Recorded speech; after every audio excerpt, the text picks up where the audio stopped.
take a little bit of time and just hit Psalm 28. I found a couple of verses that was in this particular psalm, and just as I started looking at it, it's like, well, I was just going to focus on these two verses, but I figured it's a short psalm, so we just kind of go ahead and walk through this entire psalm. There's some other points that are made in it that are pretty relevant. So as I started researching this, there's no real set timeline. Usually with the psalm you can find out, okay, what was David doing? You can cross-reference it with 1st or 2nd Samuel if it was something from Solomon, maybe in Kings. But this one really just doesn't have a set time. We don't really know why David is crying out to the Lord at this point. But we do know that he's already been king for some time. Most of the commentators and things that I looked up wouldn't even try to attempt. One person did attempt to say that possibly if this timeline was around the point where Absalom, his son, was preparing himself to rise up and take over David's throne. But there's not a lot of evidence for that, so it's just more of a speculation. But the thing about David, the thing I like about just going anything of the Psalms or anything that has anything to do with David, is that David's been through everything. If you're having any kind of issues, whether it's bad or good or anywhere in between, you can find something that David has done or something that David's gone through that you can compare it to. David it was never super easy. He was always having different struggles, but he still found joy in the Lord, even through all the times that he had. He kept his eye on the Lord regardless of what it was that was happening. When there was sin involved in his life, he was never a finger pointer like, well, this happened. Even when he was called out on Bathsheba and that whole issue, there was never, well, she did this, or, well, this wouldn't have happened if. It was just, I sinned. And he took the consequences of his actions. David would always worship, even at his worst times, even through his sinful times, he would worship. And he didn't care what people thought of him when he worshiped. He would sing, he would dance, and it wouldn't matter. All he cared about is what the Lord thought of him. And that in itself is something to consider and think about. But just jumping into the psalm itself, David says, "To you I call, O Lord, my rock. Do not turn a deaf ear to me, for if you remain silent, I will be like those who have gone down into the pit.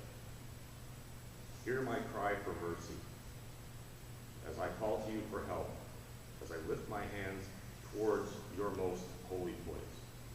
Obviously that David's in a desperate situation right now. He's crying out to God, and he's asking God, don't turn a deaf ear to my cries. Don't turn your back on me in this time of need. Now we know, since we do know that David's been on the throne for a while, God has brought him through a lot of things up to this point.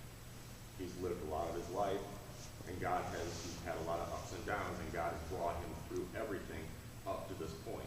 But he still says, listen to me, hear my cry and my plea, don't turn a deaf ear to me.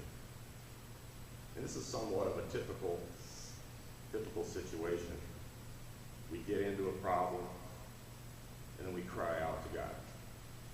We cry out, even though that we know, if we just look at our past and our life as a Christian, or as our life following the Lord, that he's brought us through a lot of things to get us up to this point, and there really shouldn't be anything different.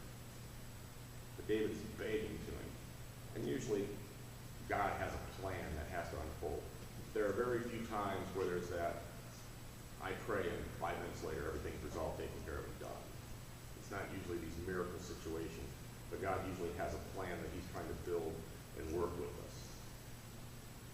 So when these situations unfold, like David, we can get impatient. We don't see anything happening with the situation, and then we feel alone. We feel like God's not listening to us. We think he's turned his back on us, and that he's he's just left us. And it's like David says, I'll be like those who have gone down into the pit because God has left me. And as we go into the next verse, I split this one verse up, but it's the second part of it has a little bit of an odd feel to it. The first part, he says in the third verse, do not drag me away with the wicked, those who do evil. So David is feeling like he's lost right now. He feels like God isn't listening to him. God isn't hearing his cry for him. He feels like he's going to be going down into the pit. And he says, I'm going to be lumped in, I'm going to be carried away with the wicked people, those who do evil. Now for the second half of this verse. So when you think of, okay, David's calling for wicked people, he's describing evil people. So who would that be? You would think murderers, thieves. Someone from David's perspective would be possibly somebody who's trying to overthrow his throne or attack Jerusalem.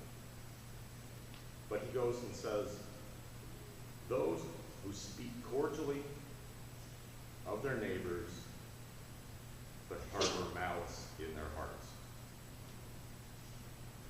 That's his wicked and evil people that he's talking about. People that would, the ones that would be smiling to your face, that big handshake and the hug, but they have anger, they have malice and hatred in their hearts. These are the evil people that David is talking about here. And it gives us something to think about just on how do we present ourselves, how do we act, and how do we think.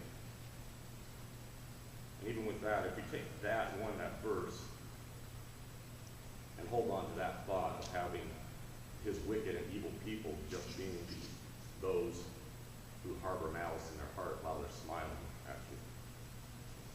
We go to Romans 1, and we have a similar situation with Paul is speaking. He says, they have become filled with every kind of wickedness, evil, greed, and depravity. So Paul's starting off, and we have wicked people again, we have evil people, and we have people that are depraved. They are full of envy, murder, strife, deceit, and malice. He gives us a good list here. They are gossips. They are slanderers, God-haters. They are insolent, arrogant, boastful. These people invent ways of doing evil. They will disobey their parents. I could get an amen back there. They are senseless, faithless, heartless, ruthless. And although they know God's righteous decree that those who do such things deserve death, they continue to do these things, these very things, but also approve those who practice them. The decree says that they deserve death by God's word. And he's talking about gossips. He's talking about slanderers, people that are arrogant and boastful, people who disobey their parents. And there's no age bracket on that, disobey your parents. So that's to infinity and beyond. But they lump these in, but this is the evil and wicked, depraved people. This is from Paul and from David. And just in these two verses, these two passages themselves, is a very convicting thoughts of how we think. And we need to consider not just how we think, but how we act and how we talk as well. David goes along into the fourth verse, and he's looking for action now. It's like he wants something. He's been waiting on God. He's been calling out, crying to him. And he says, repay them for their deeds and their evil work. Repay them for what their hands have done, and bring back on them what they deserve. He's wanting to reap what they've sown. And he's building his case. Since they show no regard for the Lord and what his hands have done, he will tear them down and never build them up again. He wants them, these people that are trying to harm him, Lord, I want you to act on this. I I want you to repay them for what they're doing to me. Repay them for what they've done. They have no regard for you. He builds his case up saying, they don't regard what you've done. They don't regard who you are. You're going to tear them down. You're going to tear them down and not build them back up again. And he's becoming more and more desperate as he calls out for God wanting him to act in his behalf, to move forward. Because he still can't see God's hand at play here. As we move into the next couple verses, and this is really where I started with all of this, is coming into the 6th and 7th verse. And this is where I want to kind of put the focus at. It says, "Praise be to the Lord, for he has heard my cry for mercy." So now, apparently David's starting to see some movement in the situation that he's in. He says, "The Lord is my strength and my shield. My heart trusts in him, and I am helped. My heart leaps for joy, and I will give thanks to him in song." So he sees that God has heard his cry. And he says that God is my strength. God is our strength. He's my shield, our protector. The protection when we have in the times of need. But we have problems when we come into, when we have issues, when there's situations that we don't want to be in. A common reaction to things is, what am I going to do? How am I going to handle this?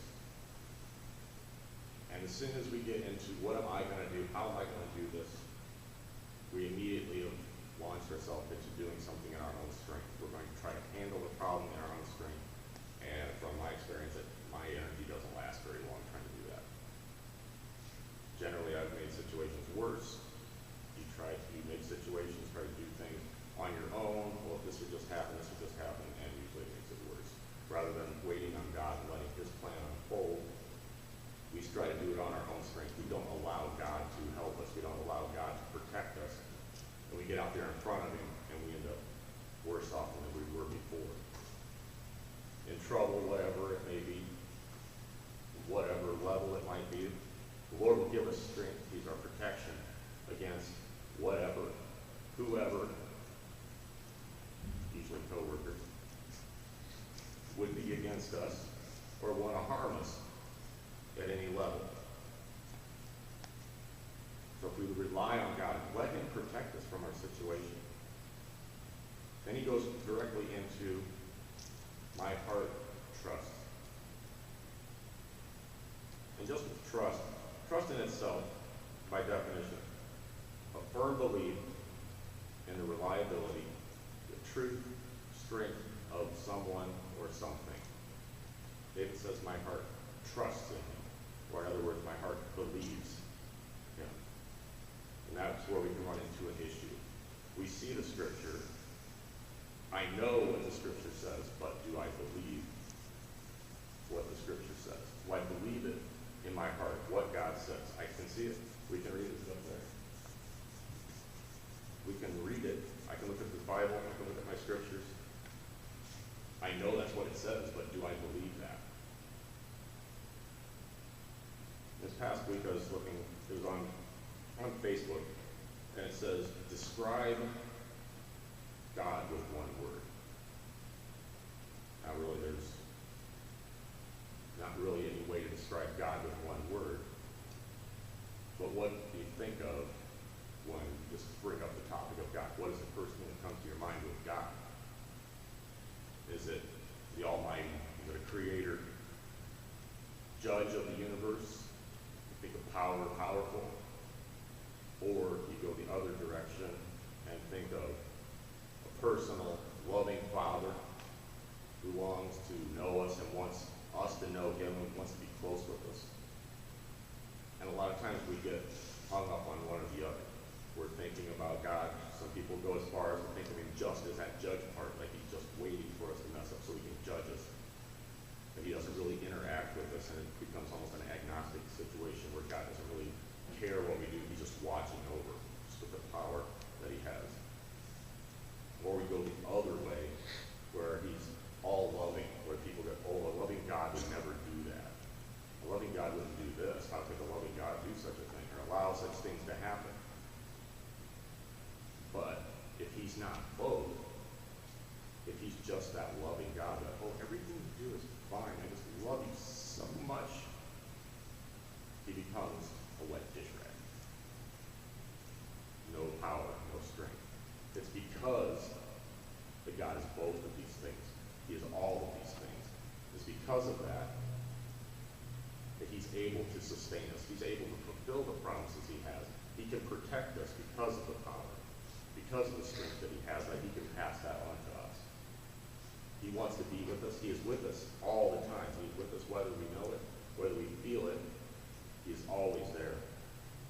In Joshua 1, he says, have I not commanded you, be strong and courageous. Do not be terrified.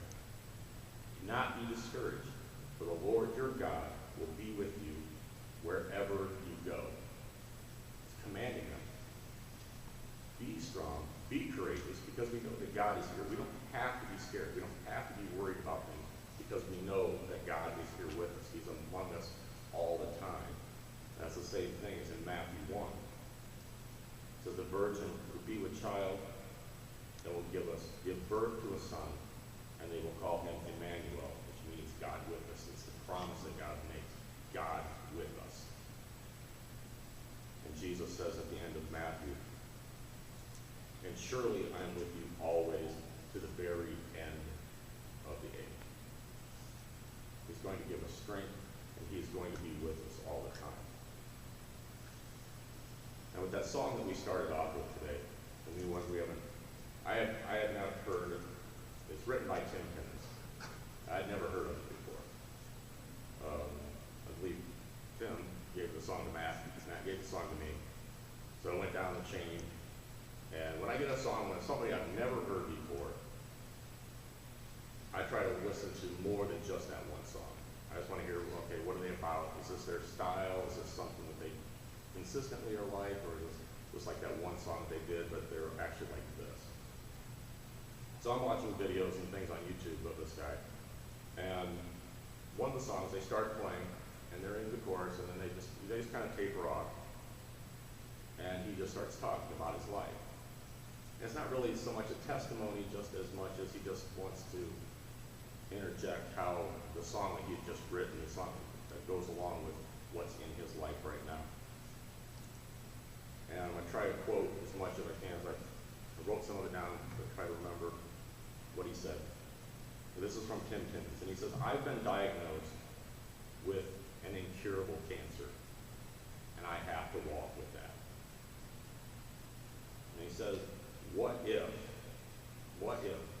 Jesus is working through my cancer?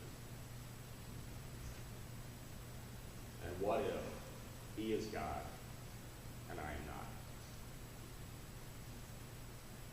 So we can all agree that I'm not God, but do we live like it? Then he goes and says, what are your fears and anxieties today? What kind of fears do you have right now? At this very moment while you're sitting here, what kind of anxiety or what kind of fear do you have in your life? We need to cast it on someone who is bigger than us and who can handle it. Now, this kind of attitude is only going to come from God. This is not a strength that we're going to be able to sustain on our own. To be able to, with cancer, something that he's been told is incurable, could come back on at any point, and he writes praise and worship songs and leads worship at his church. This is only a strength that we can have from God, an unending strength of unending power and love.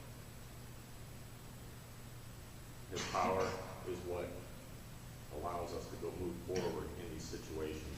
David continues, my heart trusts in him and I am helped. Because I trust in him, because I believe in him, I am helped. And he finishes this psalm off in song. As he says earlier, I will praise you in the song. It says, the Lord is my strength, is is the strength of his people, a fortress of salvation for his anointed one. Save your people, bless your inheritance, be their shepherd, and carry them forever. Saying that David is saying that God is not just the strength for him. It's not just my strength, but he has the strength for all his people to bless his inheritance, to be their shepherd, their protector, and that he will carry them forever. He's the strength for all of us. He's the strength for one of us. Isaiah 41. The Lord says, "So do not fear, for I am with you. Do not be dismayed, for I am your God. I will strengthen you and help you. I will uphold you with my righteous right hand." Now, with this knowing that our Father has made it, he has the strength, he has the power, he has the love to fulfill his promises. So like Emmanuel, I'll be with you. God is with us. He has made his promise, and he has given us that sacrifice in Jesus. As we come into communion, and we think about the power of God, the love, the strength, all these things. And at this time, are we doubting on him? Are we like David? Are we desperate? We're crying out. We're not sure. Is he even hearing me? But the promises through the scripture, he hears our cries. He has that plan that he's working out. It's got to unfold. And as we see it, and we believe in it, our hearts trust in